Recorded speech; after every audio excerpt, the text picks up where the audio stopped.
បាទជ្រាបសួរបងប្អូនទាំងអស់គ្នាបាទហ្នឹងហើយថ្ងៃនេះគឺយើងមកបដូរទឹកកង្កែបរបស់យើងទៀត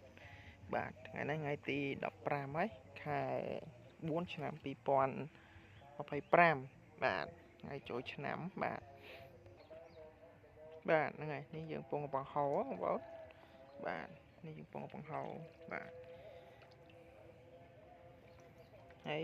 យើងប្រើជាដូចទម្លាប់សោះមួយដងគឺយើងមានអំបោះយើងមួយបាទចឹងថ្ងៃនេះវារៀងប្លែកជាងរាល់ដងគឺដោយសារថាកាលពីសំមិញពេលថ្ងៃហ្នឹងគឺមានភ្លៀងចឹងហើយកង្កែបរបស់យើងវាមានងាប់ចំនួន3ក្បាលដែរបាទ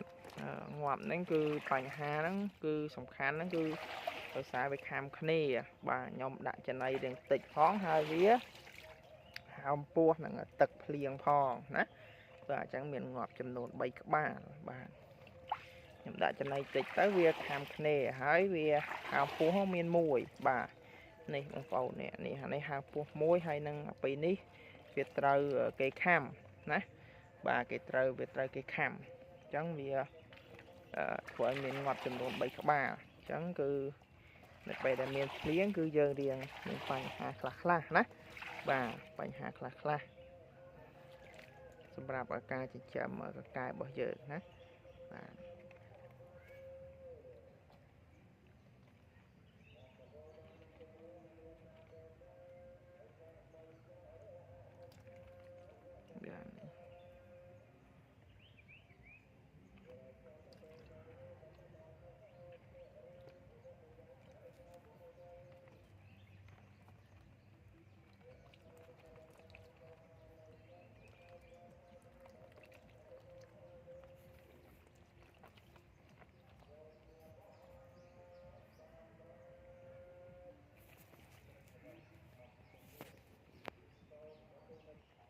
បាទបងប្អូនអានេះយើងបង្ហូរទឹកហើយយើងត្រូវបញ្ចូលទឹកណាបាទខ្ញុំចងអីរួចរាល់អស់ហើយបាទត្រង់គម្របរបស់យើងចំនួន300ក្បាលបាទខ្ញុំថតជារៀងរាល់ថ្ងៃទៅតនសកម្មភាពនៅក្នុងការលូតលាស់ការស៊ីចំណីការថែទាំរបស់យើងណាបាទបងប្អូនអញ្ចឹងគឺយើងដាក់ទឹកពេញហើយបន្តមកគឺយើងដាក់ចំណីបាទគឺកង្កែបគឺទឹកកង្កែបគឺយើងដាក់កម្ពស់នឹងណាពុកម៉ែបងប្អូនបាទបងប្អូននេះគឺជាចំណីរបស់យើងបាទនេះទំហំ4លីប៉ុន្តែចង់បញ្ជាក់ប្រាប់ជូនបងប្អូនថា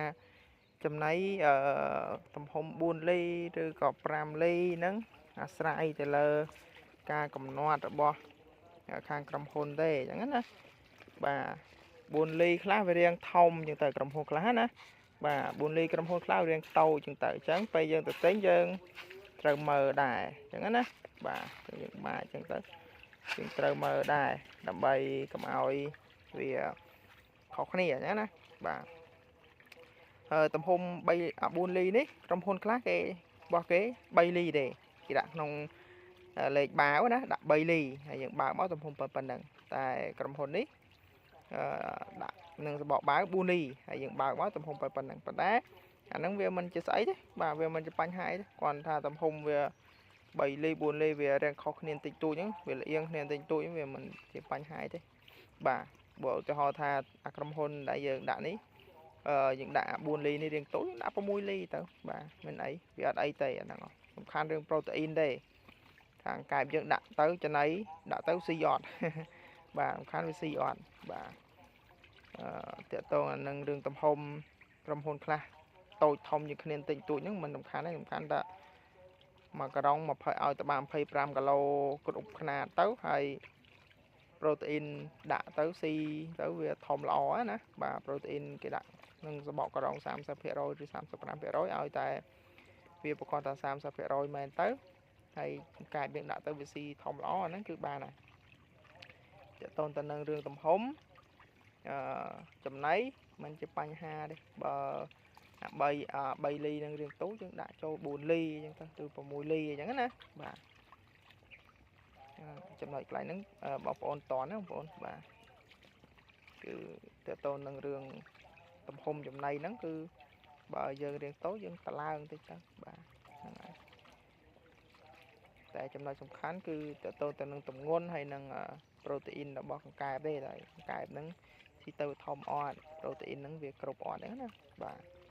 ហើយគីឡូមួយបាវ25គីឡូបាន25គីឡូពេញអត់អញ្ចឹងណាបាទ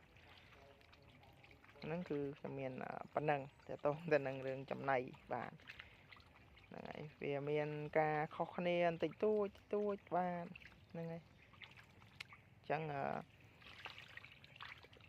ក្នុងទ្រុងកង្កែបនេះគឺយើងថតតាំងពីដាក់ចិញ្ចឹមបាទប៉ុនមេដៃរហូតទៅដល់ធំណាអញ្ចឹងគឺបងប្អូនយើងអត់ដែរចិញ្ចឹមអីអត់បញ្ហាទេបាទតើតងការចិញ្ចឹមទៅនឹងបច្ចេកទេសតើតងទៅនឹងការចិញ្ចឹមអីបន្តិចតួចក៏យើងដឹងអស់ហ្មងបាទហ្នឹងហើយបាទអញ្ចឹងវីដេអូមួយហ្នឹងខ្ញុំមានតែប៉ុណ្្នឹងទេនៅក្នុងថ្ងៃទី15ខែ4 2025យើងនេះណាបាទហ្នឹងហើយអញ្ចឹងយើងជួបគ្នានៅថ្ងៃស្អែកថ្ងៃទី16ខែ4 2025ណាបាទអរគុណច្រើនបងប្អូន